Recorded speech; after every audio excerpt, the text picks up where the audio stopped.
हरे कृष्णा। श्रीमद् भागवत महापुराण स्कंद तृतीय। तो कल हमने पढ़ा था महर्षि कर्दम मुनि के साथ देवहूति का विवाह और कपिल देव जी का जन्म। और आज की कथा है कपिल देव का उत्कृष्ट भक्ति के लक्षणों का वर्णन। तो आइए शुरू करते हैं। ओम अज्ञानतिमिरान्धस्य ज्ञानाञ्जनशलाकया चक्षुरुन्मीलितं येन तस्मै श्रीगुरुवे नमः। श्रीचैतन्यमनोऽभीष्टं स्थापितं येन भूतले स्वयं रूपः कदा मह्यं ददाति स्वपदान्तिकम्। वन्देऽहं श्रीगुरो श्रीयुतापदकमलं श्रीगुरून् वैष्णवांश श्रीरूपं साग्रजातं सहगण रघुनाथान्वितं तं सजीवं साद्वैतं सावधूतं परिजनसहितं कृष्ण चैतन्यदेवं श्री राधा कृष्ण पादान् सहगण ललिता श्री विशाखान्वितांश्च। हे कृष्ण करुणा सिंधु दीनबंधु जगतपते गोपेश गोपिका कांत राधा कांत नमोस्तुते। तप्त कांचन गौरांगी श्री राधे वृंदावनेश्वरी वृषभानुसुते देवी प्रणमामि हरि प्रिये। वाञ्छाकल्पतरुभ्यश्च कृपा सिन्धुभ्यैव च पतितानां पावनेभ्यो वैष्णवेभ्यो नमो नमः। नमः ओं विष्णुपादाय कृष्णप्रेष्ठाय भूतले श्रीमते भक्तिवेदान्त स्वामिन इति नामिने। नमस्ते सारस्वते देवे गौरवाणी प्रचारिणे निर्विशेष शून्यवादी पाश्चात्य देशतारिणे। जय श्री कृष्ण चैतन्य प्रभु नित्यानंद श्री अद्वैत गदाधर श्रीवासादि गौर भक्त वृंदा। हरे कृष्णा कृष्णा कृष्णा हरे हरे, हरे राम राम राम हरे हरे। हरे कृष्णा कृष्णा कृष्णा हरे हरे, हरे राम राम राम हरे हरे। हरे कृष्णा कृष्णा कृष्णा हरे हरे, हरे राम राम राम हरे हरे। ओम नमो भगवते वासुदेवाय, ओम नमो भगवते वासुदेवाय, ओम नमो भगवते वासुदेवाय।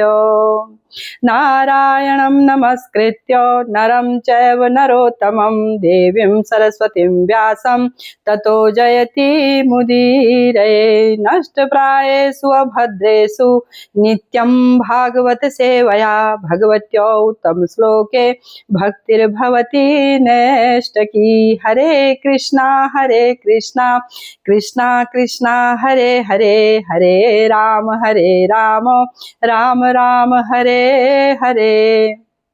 हरे कृष्ण। तो आइए आज की कथा शुरू करते हैं। कपिल देव का उत्कृष्ट भक्ति के लक्षणों का वर्णन। कर्दम जी जब वन को चले गए तब देवहूति को प्रसन्न रखने की इच्छा से कपिल देव जी बिंदु सरोवर में वास करने लगे। एक समय देवहूति ने कहा कि हे प्रभो, विषयों से अब मुझको वैराग्य हो गया है। हे देव, आप सम्मोह को नाश करने योग्य हो। मैं प्रकृति पुरुष के जानने की इच्छा करके आपकी शरण में आई हूँ। मैत्रेय जी बोले कि अपनी माता की मोक्ष इच्छा को सुनकर भगवान कपिल देव जी कहने लगे कि हे माता, योगी जनों का योग मैं तुमसे कहता हूँ। मन से ही बंधन है, मन से ही मोक्ष है। विषयों में आसक्त मन बंधन का कारण बनता है। ईश्वर में अनुरक्त हुआ मन मुक्ति का हेतु है। अभिमान से उत्पन्न हुए काम लोभादिक दोषों से दूर हुआ मन जब शुद्ध होता है तब विषय सुख से रहित हो समता में आने से शुद्ध हो जाता है। उस समय पुरुष प्रकृति से परे शुद्ध ब्रह्मा को ज्ञान, वैराग्य और भक्ति से युक्त ब्रह्म स्वरूप को तथा क्षीण बल वाली प्रकृति को देखता है।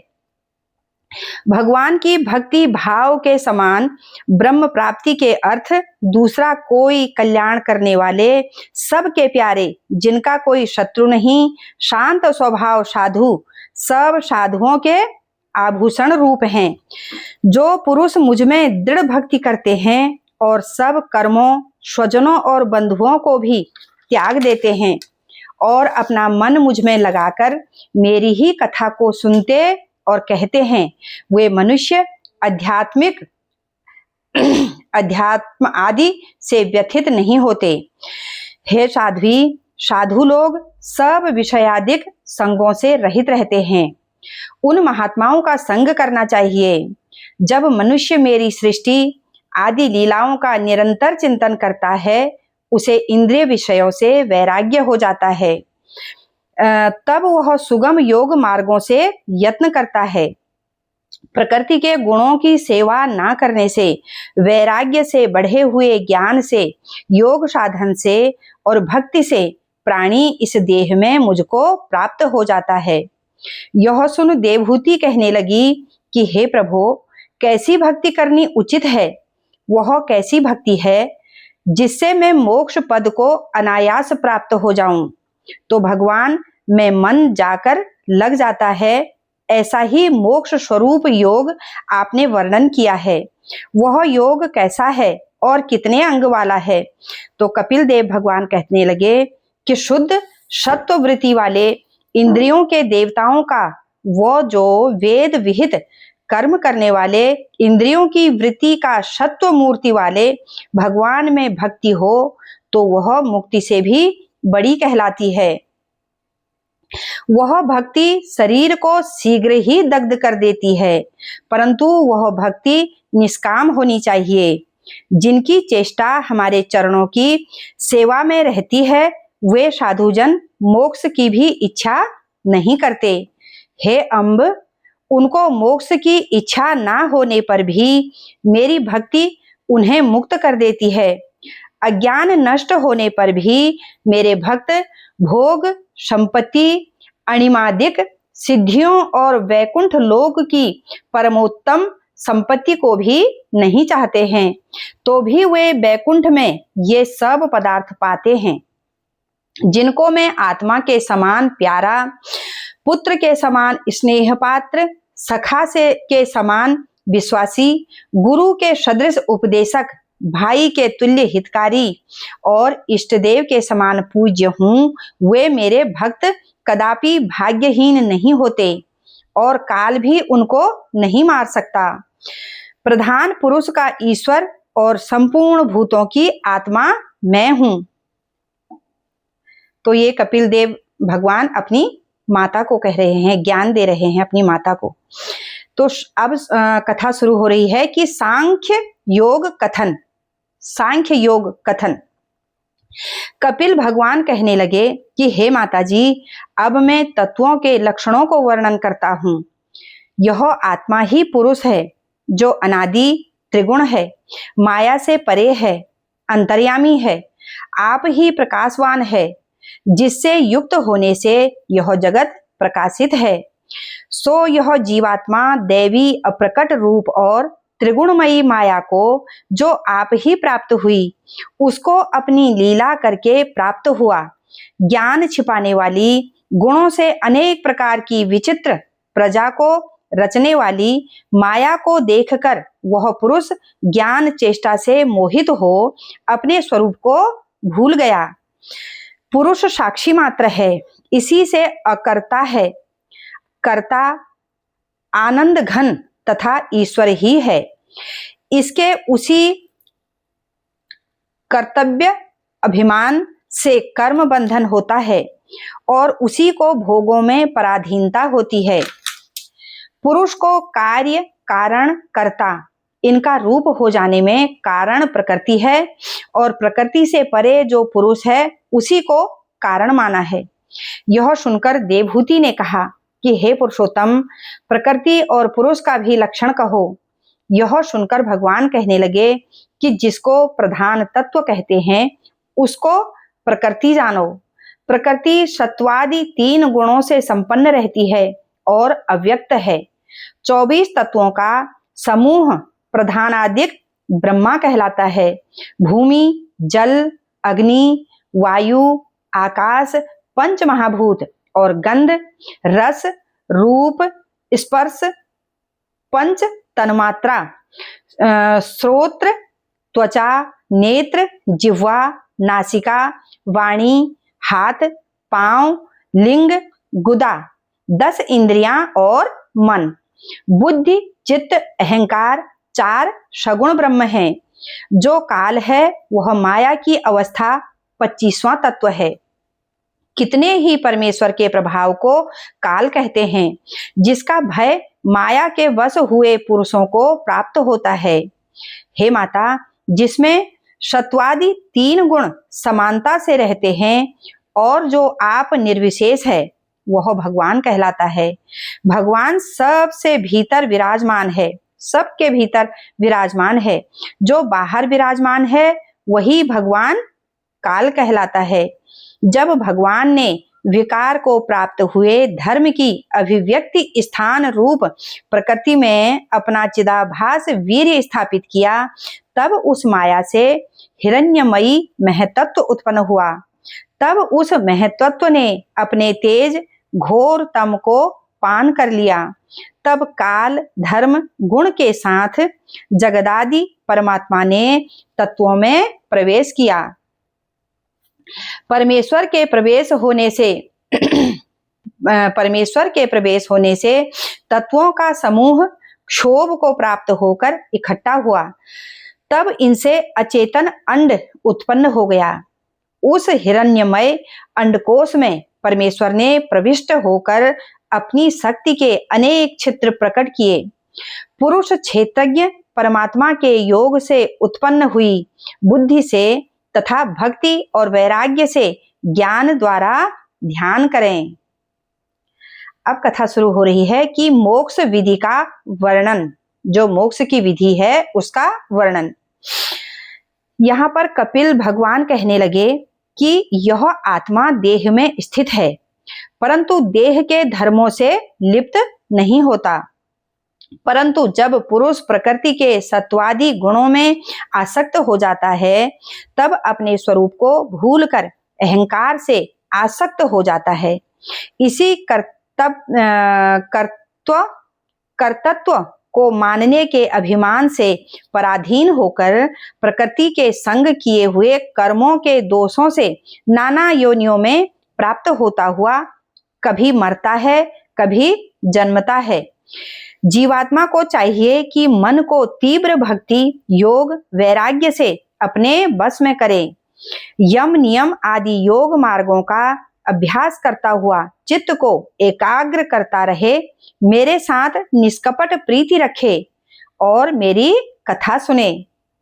समभाव रखने से, वैर भाव ना करने से, कुसंग को छोड़ देने से, ब्रह्मचर्य धारण करने से, मौन व्रत से, अपने धर्म का आचरण करने से, दैव इच्छा से जो कुछ मिल जाए उसी से संतुष्ट रहे। थोड़ा भोजन करे, मननशील हो, एकांत में वास करे, शांत वृत्ति रखे, सबसे मित्रता रखे, दयालु स्वभाव रहे और मन को स्वाधीन रखे। कलश पुत्र आदि में दुराग्रह नहीं करे। साधक अहंकार वांछित आत्मा से शुद्ध आत्मा को प्राप्त होकर उसका दर्शन करे। देवहूति बोली कि हे प्रभु, माया पुरुष को कभी नहीं त्यागती है और पुरुष प्रकृति को कभी नहीं त्यागता है। दोनों का परस्पर संबंध प्रतीत होता है।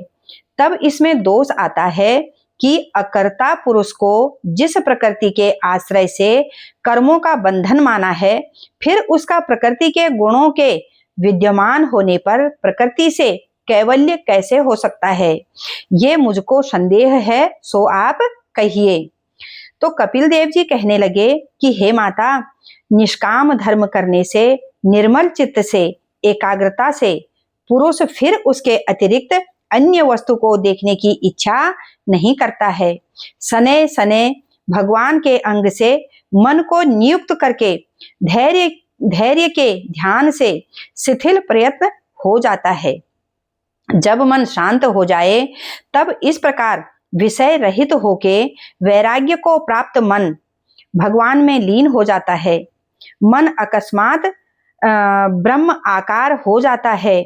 मैं ध्यान करने वाला हूँ, ये मेरा उपास्य ध्येय है। सुख दुख का देखना फिर कहाँ होता है, क्योंकि यह योगी देहाभिमान को त्याग कर साक्षात अपने आत्म स्वरूप को प्राप्त हो जाता है। आसन पर रहे या चला जाए, अर्थात दैववश से वहां आ जाए, परंतु उसे उसकी कुछ भी प्रभाव नहीं होती। जब तक देह के आरंभ कर्म विद्यमान रहते हैं, तब तक यह शरीर भी इंद्रियों सहित प्रारब्ध के अधीन हुआ जीता रहता है। परंतु वह योगी उस शरीर में अहंकार अभिमान नहीं करता, क्योंकि यह समाधि पर्यंत पूर्ण योग को प्राप्त होकर आत्म तत्व को साक्षात अनुभव कर चुका है। सब जीव मात्र आत्मा में व्याप्त हैं। अनन्य भाव करके ऐसा देखे वह सिद्ध कहलाता है। जैसे अनेक प्रकार के लंबे चौड़े कष्टों में ज्ञान रूप होकर प्रतीत होता है, ऐसे ही माया स्थित हुआ आत्मा पृथक पृथक योनियों के गुण भेद से अलग अलग प्रतीत होता है। इसलिए जीतने में जिन्हें बड़ी कठिनता है, ऐसी देवी विष्णु शक्ति और शत असत रूपा इस प्रकृति माया को भगवान की कृपा से जीत कर यह जीवात्मा ब्रह्म स्वरूप होकर स्थित रहता है। अब कथा शुरू हो रही है। भक्ति योग और योगाभ्यास वर्णन। भक्ति योग और योगाभ्यास वर्णन। देवहूति ने कहा कि हे भगवान, महत्त्व आदि को तथा प्रकृति और पुरुष लक्षण और इन सब का असली स्वरूप कैसे जाना जावे? हे प्रभु, इन सब का मूल क्या है? मैत्रेय जी बोले, कपिल देव अपनी माता के वचनों को सुनकर सराहना करने लगे कि हे भामिनी, भक्ति योग का मार्ग अनेक प्रकार का है, क्योंकि मनुष्यों की प्रकृति सत रज तम गुणों वाली होने से यह भेदभाव को प्राप्त हो जाता है। नवदा भक्ति फल से 27 प्रकार की हो जाती है और फिर वही नवदा भक्ति 81 प्रकार की हो जाती है। 81 प्रकार की। प्रथम भक्ति संतों की संगति, दूसरी श्रवण हिंसा, दंभ मत्सरता। इन तीन में से किसी भाव से मेरी भक्ति करे वह तामसी है। जो विषय भोग यश ऐश्वर्य वृद्धि को हमारी भक्ति करे तो वह राजसी है। जो कर्मों को परमेश्वर के समर्पण करता हुआ मेरा भजन करता है वह सतोगुणी है। जो अंतर्यामी में मन की गति लगावे यह भलानुसंधान की इच्छा रहित और विच्छेद रहित भक्ति होती है। यह निर्गुण भक्ति है। जो पुरुषोत्तम की भक्ति के अतिरिक्त और किसी की आशा नहीं करते हैं। जब जीव मात्र में मेरी भावना से हृदय शुद्ध हो जाता है, महात्माओं का सत्कार करने से, दुखियों पर दया करने से, समान वाले से मित्रता करने से, यम नियम साधन करने से शरीर शुद्ध हो जाता है। ब्रह्म विद्या को श्रवण करने से, मेरे नामों के संकीर्तन करने से, सरल भाव रखने से, अहंकार का त्याग कर देने से मन निर्मल हो जाता है। इस प्रकार मेरे धर्मों के आचरण वाले इन गुणों से पुरुष का अंतःकरण शुद्ध हो जाता है। तब वह मुझको प्राप्त होता है। मैं सब जीवों में सदा रहता हूँ। मेरी अवज्ञा करके जो केवल मूर्ति का पूजन करता है वह विडंबना मात्र है। सब प्राणियों में विद्यमान सबकी आत्मा ईश्वर जो मैं हूँ, संपूर्ण में विराजमान मैं हूँ। मुझसे जो द्वेष रखता है वह पुरुष का मन कभी शांत नहीं होता। हे माता, जो आपका अपमान करता है उस पर मैं कभी प्रसन्न नहीं होता। जो प्राणी अपने और दूसरे में भेद करता है उसको मैं मृत्यु रूप होकर कष्ट देता रहता हूँ। इस कारण सब जीवों का अंतर्यामी मैं हूँ।